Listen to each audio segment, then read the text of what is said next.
নমস্কাৰ মই আজি কেইটামান গুৰুত্বপূৰ্ণ প্ৰশ্ন উত্তৰ লৈ আহিছো জুবিন গাৰ্গৰ বিষয়ে most important আহা তোমালোকেও চাই লোৱা আৰু জানি লোৱা। 1 নম্বৰ দিয়া আছে জুবিন গাৰ্গৰ ক'ত জন্ম হৈছিল? উত্তৰ হ'ল মেঘালয় তুৰাত 1972 চনৰ 18 নৱেম্বৰত।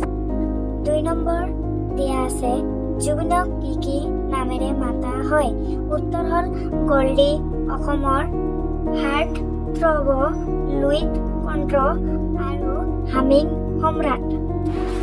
এইবাৰ দিয়া আছে 3 নম্বৰ জুবিনৰ প্ৰথম গীতৰ এলবামৰ নাম কি? উত্তৰ হ'ল অনামিকা 1992 চন। এইবাৰ দিয়া আছে 4 নম্বৰ জুবিনৰ পিতৃ মাতৃৰ নাম কি?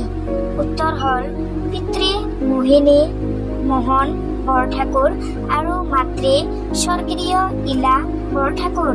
এইবাৰ দিয়া আছে 5 নম্বৰ জুবিনৰ গোত্ৰ কি আছিল? উত্তৰ হ'ল গাৰ্গ, গতিকে তেওঁৰ উপাধি গাৰ্গ।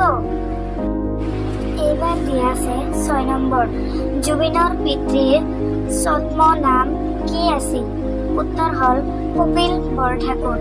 আৰু এইবাৰ আছে 7 নম্বৰ জুবিনৰ পত্নী গৰিমা শইকীয়া এগৰাকী কি আছিল? উত্তৰ হ'ল ফেশ্বন ডিজাইনাৰ। এইবাৰ আছে 8 নম্বৰ জুবিনৰ মৃত্যু ক'ত হৈছিল? উত্তৰ হ'ল ছিংগাপুৰত 2025 চনৰ 19 ছেপ্টেম্বৰত জুবিনৰ মৃত্যু হৈছিল।